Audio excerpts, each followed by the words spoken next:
बिस्मिल्लाहिर्रहमानिर्रहीम और अस्सलाम वालेकुम। 25 फरवरी और पाकिस्तान में मंगल की रात। आज अभी तक की अहम खबरें और मेरा तज्जिया। सबसे पहली अफसोसनाक खबर आपके सामने शमाली वजीरिस्तान से रखनी है और उसके बाद लम से कुछ आफ्टर शॉक्स आ रहे हैं। बहुत ही मेजर आफ्टर शॉक्स हैं डीजी आईएसपीआर का जो वहाँ पे विजिट था, और इसके साथ साथ जो आर्मी चीफ का विजिट था। मेला मवेशियाँ, हॉर्स एंड कैटल शो, या आपने उसे घोड़ा और गाय शो जो भी कहना है, उसमें जो हालिया विजिट था उसके भी अब आफ्टर शॉक्स आ रहे हैं। बहुत सारी फुटेज आ रही है, डिटेल आ रही है, वो आपके सामने रखनी है। फिर बलूचिस्तान से बहुत सारी खबरें आ रही हैं। फिर इमरान खान साहब का आज का पैगाम आया है। बहुत आज भरपूर दिन था, भरपूर खबरें हैं। पूरा व्लॉग देखिएगा, आज काफ़ी सारी चीज़ें हम कवर करने की कोशिश करेंगे। तो पहली खबर की तरफ चलते हैं जो कि नॉर्थ वजीरिस्तान से, शमाली वजीरिस्तान से है, जहां पर हमारे 4 जवान शहीद कर दिए गए हैं। जी हां, शिद्दत पसंद कहें, दहशतगर्द कहें, अस्करियत पसंद कहें, उन्होंने फायरिंग की है और हमारे 4 जवान, सिपाही असदुल्ला मालाकंड से, सिपाही मोहसन अली मानसेरा से, सिपाही एहसानुल्ला जमरोद से, सिपाही फरमानुल्ला चार सदा से, जबकि नायक फरत और सिपाही अजहारुल हक जख्मी हुए हैं। ऊपर जो पहले मैंने 4 नाम आपको बताए हैं वो शहीद हो गए हैं, उनकी आज फिर हमें जस्ते खाकी उठाने पड़े हैं। ये तो सूरत हाल है हमारी शुमाली वजीरिस्तान की, और ये कोई एक दिन की सूरत हाल नहीं है। तकरीबन आए दिन हम आपको बताते रहते हैं कि वहाँ पर केपी में क्या हो रहा है, हमारे जो फ्रंटियर के ऊपर इलाके हैं वहाँ पर क्या हो रहा है, बॉर्डर की सूरत हाल क्या है। लेकिन यही नहीं, आगे चलिए ज़रा। बलूचिस्तान में कोई नहीं जा सकता, बीएलए वाले सड़कों पर घूम रहे हैं। ये मैं नहीं कह रहा, ये मिलिट्री इस्टेब्लिशमेंट के बहुत ही करीबी हुकूमती एमएनए खालिद मक्सी कह रहे हैं। खालिद मक्सी वही शख्सियत हैं जिन्होंने, याद कीजिए कि जनरल बाजवा के कहने पर इमरान खान के ख़िलाफ़ जो वो नटोरियस अदम एतमाद थी, जो कि जनरल बाजवा की ऑर्केस्ट्रेटेड थी, उसमें वोट किया था और इमरान खान की हुकूमत गिराने की कोशिश की थी। खालिद मक्सी उन चंद लोगों में से हैं जिनके पास इमरान खान खुद गए थे। मैं उनके साथ गया था पार्लियामेंट लॉजेस में, इनके पास चल कर गए थे, इनसे वोट मांगा था और इन्हें राज़ी किया था। हर दफ़ा ऐसे ही करना पड़ता था। जब वोट होता था इनके पास जाते थे, इनके कोई ना कोई मुतालबे होते थे, कहीं ना कहीं नाराज़गी होती थी और इनको हर दफ़ा मनाना पड़ता था। लेकिन असल में ये तमाम इनसे जो ज़ाहिर है, ये जो मैं एक्टिंग तो नहीं कहूँगा, मुनासिब नहीं है, हमसे बड़े हैं, लेकिन ये जो तमाम हर दफ़ा ये एक्सरसाइज होती थी कि जब भी वोटिंग का टाइम आता था खालिद मक्सी रूठे होते थे।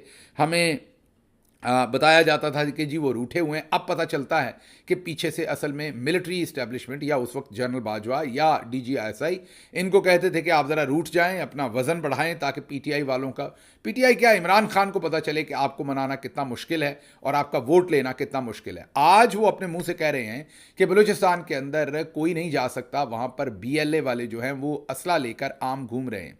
इससे पहले याद कीजिए कि मौलाना फजलुर रहमान असम्बली के फ्लोर पर बयान दे चुके हैं कि बलूचिस्तान हमारे हाथों से जा रहा है। मौलाना फजलुर रहमान ने यहां तक कह दिया कि बलूचिस्तान के 4-5 अजला ऐसे हैं कि अगर आज वो अलहदगी का, जी ये मैं नहीं कह रहा, ये मौलाना फजलुर रहमान ने कहा है कि आज वो अलहदगी का ऐलान कर दें तो अक़वाम मुत्तहिदा उसको मान लेगी और वो पाकिस्तान से अलग हो सकते हैं। ये हालात हैं। और फिर उन्होंने एक्यूज़ किया मौजूदा मिलिट्री लीडरशिप को, नाम लिए बगैर, कि जब हुकूमत तब्दील हुई तो वो अफ़गानिस्तान गए और उन्होंने अफ़गान तालिबान के साथ सब मामला तय किए। और फिर हमारी मिलिट्री इस्टेब्लिशमेंट, ज़ाहिर है जनरल आसिम मुनीर की बात कर रहे हैं, उन्होंने नाम नहीं लिया इसलिए मैं इस्टेब्लिशमेंट का वर्ड यूज़ कर रहा हूँ। उन्होंने कहा कि इन्होंने सब किए कराए पर पानी फेर दिया और जो किया कराया था उसको तबाह कर दिया और इनसे सब कुछ करके इनके हाथ में दिया, ये उसको भी कामयाब नहीं कर सके। कल की जो खबर थी हमारे व्लॉग में हम कवर नहीं कर सके थे, वो खबर ये थी कि जो गवादर से बुलान की साइड का एरिया है और खुजदार का और ये जो मलक्का इलाके हैं, इनमें बीएलए ने नाके लगाए हुए थे सड़क पर और पिछले 8-9 घंटे से वो हर गाड़ी को रोक कर चेक कर रहे थे। और वहाँ पर स्टेट ऑफ पाकिस्तान के रिप्रेजेंटेटिव जो थे वो कोई नहीं थे। अवाम उनको तलाशियाँ दे रही थी, वो अपनी मर्ज़ी से लोगों को छोड़ रहे थे और मर्ज़ी से रख रहे थे। अभी चंद दिन पहले आपको खबर दी है कि कोयटा से जो पाकिस्तान के दूसरे इलाकों के अंदर, मीन ज़ाहिर है कोयटा भी पाकिस्तान का इलाका है, लेकिन कोयटा से पाकिस्तान के दूसरे इलाकों के अंदर, कोयटा से शुरू होके जो बसें आ रही थी, उनमें से एक बस जिसके ऊपर फैसलाबाद के लोग सवार थे, उनको उतार कर कत्ल कर दिया गया था। 7 लोगों को कत्ल किया गया था। पूरी कहानी आपके सामने हमने रखी थी कि किस तरीके से उनका बेमाना कत्ल किया गया था, क्योंकि वो कोयटा से लाहौर की तरफ वो बस आ रही थी। उसके बाद फिर बसें चलाने वालों ने बेचारों ने हड़ताल कर दी थी, बसें बंद कर दी थी, क्योंकि वो वहाँ बलूचिस्तान में सेफ महसूस नहीं कर रहे। इसके अलावा भी बहुत सारी खबरें हैं जो मैं आपको बता सकता हूँ, लेकिन अब तो खालिद मगसी साहब का अपना बयान है कि बलूचिस्तान में भी कोई नहीं जा सकता। फजल रहमान साहब का बयान मैंने आपको बता दिया। इसके अलावा उमर अयूब साहब भी बयान दे चुके हैं कि वहाँ झंडा नहीं लहराया जा सकता पाकिस्तान का, वहाँ पर कौमी तराना नहीं पढ़ा जा सकता पाकिस्तान का। ये तमाम बयान देखिए, शमाली वज़ीरिस्तान की आज की सूरत हाल देखिए। और अब मैं आगे आपको बताता हूँ कि आगे जो हमारी मिलिट्री टॉप लीडरशिप है उनकी प्रायोरिटीज़ क्या हैं। पहली खबर ज़रा सुन लीजिए। अहमद फराद, आपको पता है कश्मीरी शायर हैं और बहुत ही बेहतरीन एक पाकिस्तान के शहरी, कश्मीर के शहरी, जिनके अंदर आज़ादी की तड़प है, जिनके अंदर ह्यूमन राइट्स की तड़प है, जिनके अंदर फ्रीडम ऑफ स्पीच की तड़प है, जो अपने हक़ के लिए खड़े हैं। इनको आईएसआई ने अगवा किया था, इनको वो छोड़ नहीं रहे थे। फिर भला हो जस्टिस मोहसिन अख्तर कियानी का, इस्लामाबाद हाई कोर्ट में उन्होंने पटिशन सुनी थी जो इनकी बीवी ने दायर की थी, और फिर उन्होंने जब कहा कि सेक्टर कमांडर को हाज़िर किया जाए तो ये अहमद फराद साहब को फिर अचानक कोहाला पुल के ऊपर ला के छोड़ा गया, और पुलिस ने कहा कि हमें कोहाला पुल से मिले, और इन पर एफआईआर दे दी और इनको कश्मीर के एक थाने में बंद कर दिया। और काफ़ी दिनों के बाद इन्हें वहाँ से ज़मानत मिली। उसके बाद से ये लगातार बरसरे पैकार है। जो जुल्मत है उसकी शब के ख़िलाफ़ जो भी प्रोटेस्ट होता है, पाकिस्तान तहरीक इंसाफ का धरना, 26 नवंबर, ये बिल्कुल फ्रंट लाइन के ऊपर थे। इनके साथ, इनके हाथों में लोग शहीद हुए, इनके हाथों में उनका खून जो है वो लगा हुआ था, इनके कपड़ों पर उनका खून लगा हुआ था। लेकिन इनको अब सज़ा ये दी गई है कि इनकी बीवी पर झूठा कत्ल का मुकदमा कर दिया गया है। जी हाँ, इनकी बीवी पर झूठा, उनकी जो अपार्टमेंट की बिल्डिंग है नीचे कोई किसकी मौत हुई किसी की, और उसकी लाश वहाँ पर मिली, और वो लाश इनकी बीवी पर डाल दी गई। इन पर नहीं डाली गई, इनकी बीवी पर डाली गई। और वजह क्या थी, उस वक्त क्यों डाली गई थी? क्योंकि वो परसू कर रही थी अपने शौहर के अगवा को, और उनको खामोश एजेंसीज करवाने की कोशिश कर रही थी। वो खामोश नहीं हुई, जिसकी वजह से उन पर झूठा कत्ल का मुकदमा डाल दिया गया। ज़मानत पे थी। अब जज ने तमाम सबूत, तमाम बातें सुनने के बाद केस खारिज करने की बजाय इनकी बीवी का आज रिमांड दे दिया है।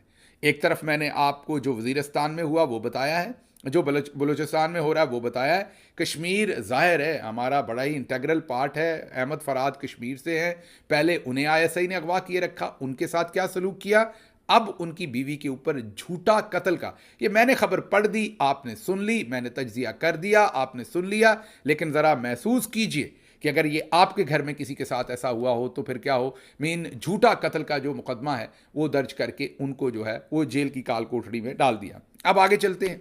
अगली खबर जो है वो भी आपको इसी से रिलेटेड बताएंगे कि हमारे टॉप ऑफिशियल्स जो इस वक्त बैठे हैं उनकी प्रायोरिटीज़ क्या हैं। फिर मैंने लम्स और हॉर्स एंड कैटल शो की तरफ भी आना है, क्योंकि उसके भी आफ्टर शॉक्स जो हैं वो अब महसूल भी हो रहे हैं और महसूस भी हो रहे हैं। अगली खबर है जी कि सिक्योरिटी फोर्सेस ने खेती बाड़ी की ठानी है, और अब चोलिस्तानी जो छोटे छोटे काश्तकार हैं 100 की तादाद में, वो रोते बिलखते लाहौर हाई कोर्ट से उन्होंने रुजू किया है, उसके बहावलपुर बेंच से। उन्होंने वहाँ पर आके इस्तदा की है कि उनके बुज़ुर्गों ने कई दहाइयाँ पहले, शायद 70 साल पहले, शायद 100 साल पहले का, 100 तो नहीं हुए होंगे, पाकिस्तान बनने से बाद ही ये प्रोसेस शुरू हुआ होगा, लेकिन उन्होंने ये बताया कि बहुत दहाइयों पहले से वो वहाँ पर आबाद हैं। उन्होंने रेत के उन टीलों को, ज़ाहिर उनके पास ट्रैक्टर भी नहीं थे, कुछ नहीं था, हाथों से, बैल से, हल से मेहनत करके उन्होंने उन रेतली ज़मीनों को आबाद ज़मीनें बनाया। उनसे ज़ाहिर रेत उठाई, नीचे से ज़रखेज़ ज़मीन निकाली, उसको काश किया, बार बार काश किया, और उसकी साख्त को तब्दील किया, या साख्त को काश के काबिल कम अज़ कम बनाया, और इस पर उनकी नस्लें रुल गईं।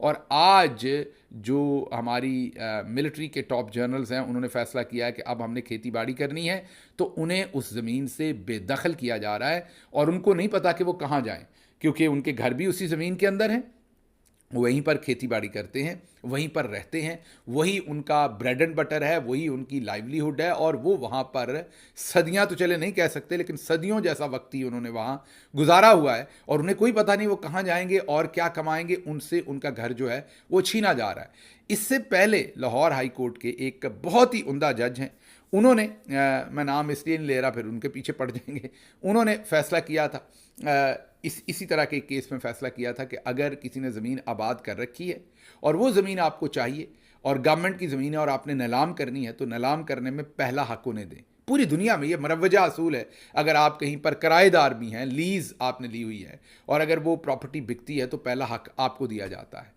और ये तो मैं प्राइवेट बात कर रहा हूँ, किसी की प्राइवेट प्रॉपर्टी हुई तो रियासत की प्रॉपर्टी है और वो रियासत के शहरी हैं, मीन वो रियासत में हिस्सेदार हैं, रियासत पर उनका हक है। अगर रियासत का उन पर हक है तो उससे पहले उनका रियासत पर हक है। और वो गरीब लोग हैं, उन्होंने दहाइयाँ लगाकर इस ज़मीन को आबाद किया है, अब उनको निकाला जा रहा है। 100 के करीब चोलिस्तानी जो है गरीब मफलूकुल हाल लोग, वो अब हाई कोर्ट की पता नहीं फ़ी उन्होंने कैसे अफोर्ड की होगी, वकील कहाँ से किया होगा, वो हाथ जोड़े हाई कोर्ट के सामने खड़े हैं कि जनरल साहबान से कहा जाए कि हमें ज़मीन से बेदखल ना किया जाए। अब हाई कोर्ट क्या, यहाँ तो सुप्रीम कोर्ट सामने लेटी हुई है, तो कौन जनरल साहबान को कहेगा कि आप ये ज़मीन ना लें। इसके ऊपर क्या डेवलपमेंट होगी, मेरे लिए बड़ी इंपॉर्टेंट खबर है, क्योंकि पिसे हुए तबके की खबर है। मैं इस पर नज़र रखूँगा। मुझे पता है आप में से बहुत सारों की ऐसी खबरों में दिलचस्पी नहीं है। जब ऐसी खबर देते हैं तो आप कहते हैं गिल साहब क्या बोरिंग खबरें आप दे रहे हैं, कोई और मसाले वाली खबर बताएं।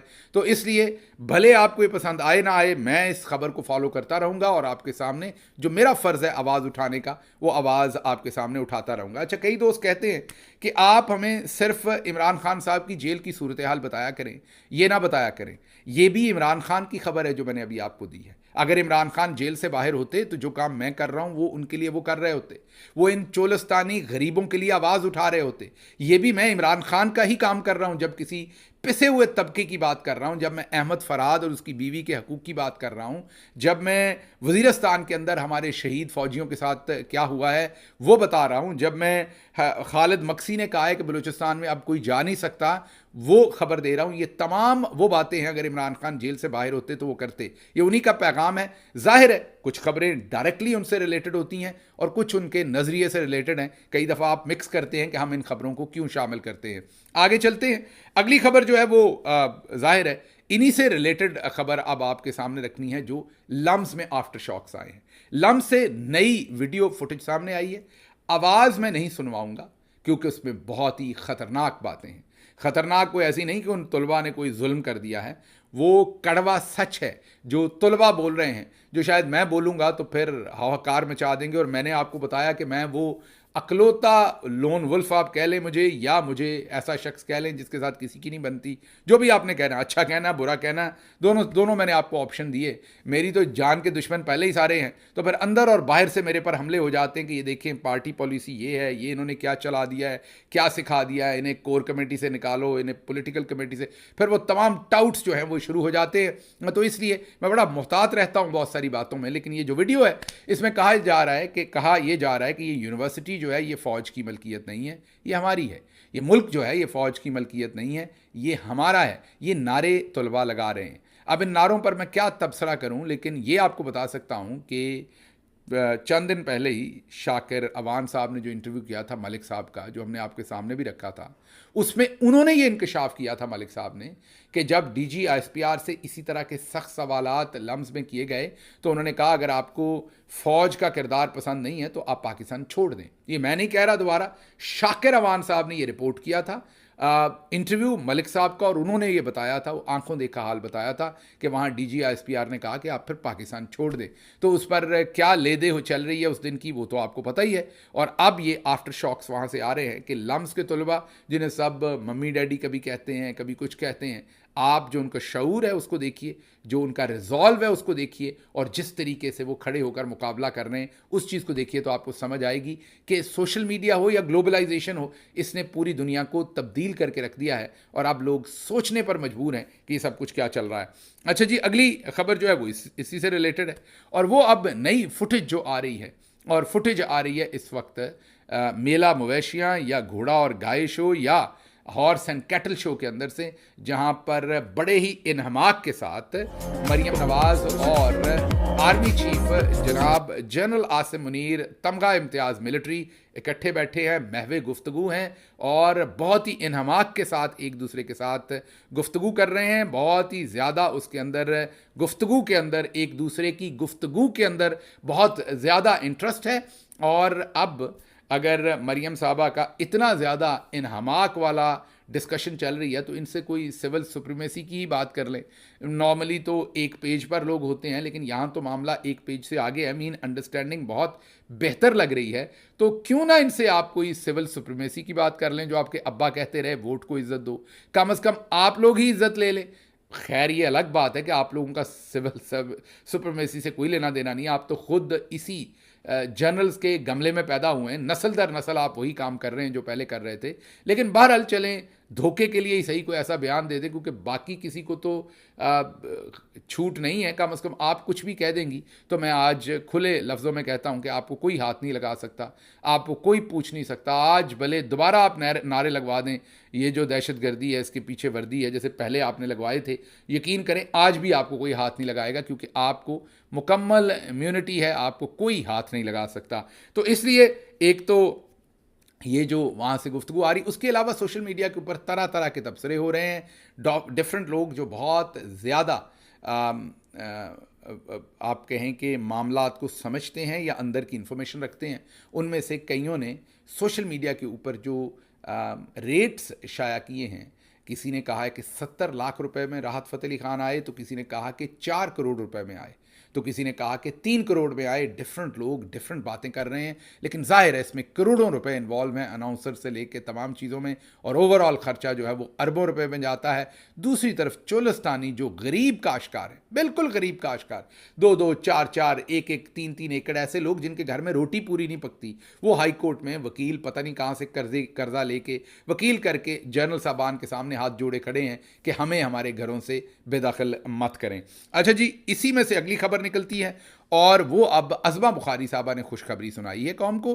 खुशखबरी तो बनती है, जाहिर है, इस सारी जो भी आपने पिछले दिनों में जो कुछ भी देखा है, उसके बाद खुशखबरी तो कौम को मिलनी थी। अब आप घबरा ना जाइए कि मैं किस खुशखबरी की बात कर रहा हूँ, मतलब कि आप ये ना समझ लें कि $100 अरब की इन्वेस्टमेंट आ गई है या इस तरह की किसी चीज़ पे ना घबरा जाइएगा कि हमने वो पैसे गिनने कैसे हैं। खुशखबरी ये दी है अज़मा बुखारी साहबा ने कि मरियम नवाज़ दूसरी खातून वज़ीर आज़म बनने जा रही हैं। ये हमने चंद दिन पहले ही आपको बताया था कि चौधरी साहब ने सबकी जिम्मेदारी लगाई है, और जो कल नहीं बल्कि आज सुबह के व्लॉग में हमने आपके सामने पाकिस्तान की तमाम अखबारात का फ्रंट पेज रखा था, जिसमें यह बताया था कि तमाम फ्रंट पेज जो हैं वो चौधरानी कह लें या आप उन्हें रानी कह लें या महारानी कह लें, या अब तो उनका भी जो रुतबा है, जो उनका खड़ाक है, जो उनका मैं ये कहूँगा कि जितनी वो दबंग है, उनको आप जनरल ही कह लें। वो भी अब कोई जर्नैल किस्म की वो खातून लगती हैं। तो वो जो जर्नैल किस्म की खातून है वो भी अब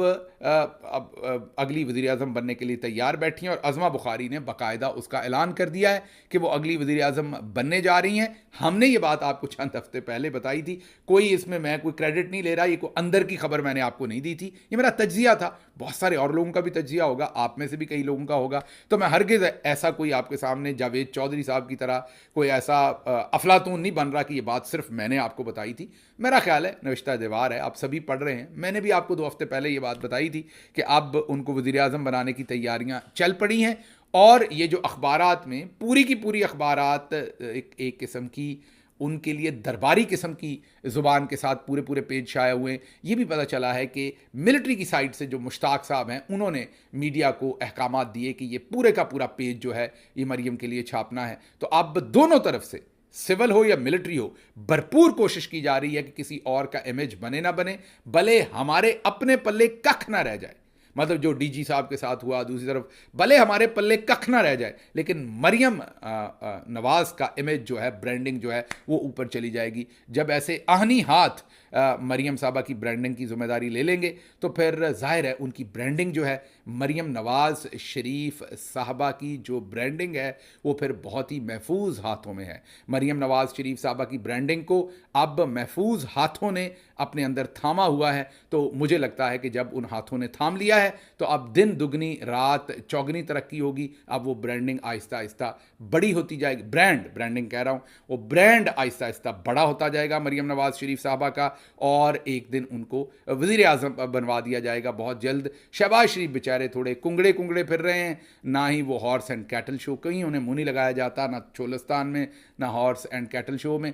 गलती से एक जगह वो अमराती सदर की मीटिंग में मरियम साहबा के साथ चले गए थे, वहाँ के बाद उनके साथ जो कुछ हुआ वो किसी दिन अंदर का अहवाल आपके सामने रखेंगे। खबरें और भी थी, लेकिन चलने से पहले मैंने सिर्फ आपको, कल मैंने इस पर डिटेल में बात करनी है, आपको बताऊंगा। इमरान खान साहब का एक ट्वीट भी आया है, मैंने भी रीट्वीट किया है, सब ने किया है, उसके ऊपर सिर्फ एक बात चलते चलते बताऊंगा। उस ट्वीट के ऊपर मैंने मुकम्मल कल के वीलॉग में पहला टॉपिक वो रखना है, क्योंकि वो बड़ी इंपॉर्टेंट बातें जो उन्होंने की हैं और उनकी मुझे थोड़ी सी इन्फॉर्मेशन और चाहिए, क्योंकि अभी ट्वीट आया ही है, तो जो लोगों ने मिल के आए मैं उनसे बातचीत पहले करना चाहता हूँ, फिर आपके सामने वो रखना चाहता हूँ। लेकिन उस ट्वीट की एक मज़ेदार बात यह है कि उसमें इमरान खान साहब ने शेर अफजल मरवत को फारिग करने की वजह बताई है, और ये बताया है कि शेर अफजल मरवत जो हैं वो पार्टी डिसिप्लिन बार बार तोड़ रहे थे, इसलिए उनको फारिग किया। इमरान खान ने कहा मैंने उन्हें बार बार मना किया कि पार्टी के खिलाफ बयानात ना दें, अपनी ही पार्टी के खिलाफ जंग ना करें, वो बाज नहीं आए, तो फिर उनको निकाला गया है और अब उनको वापस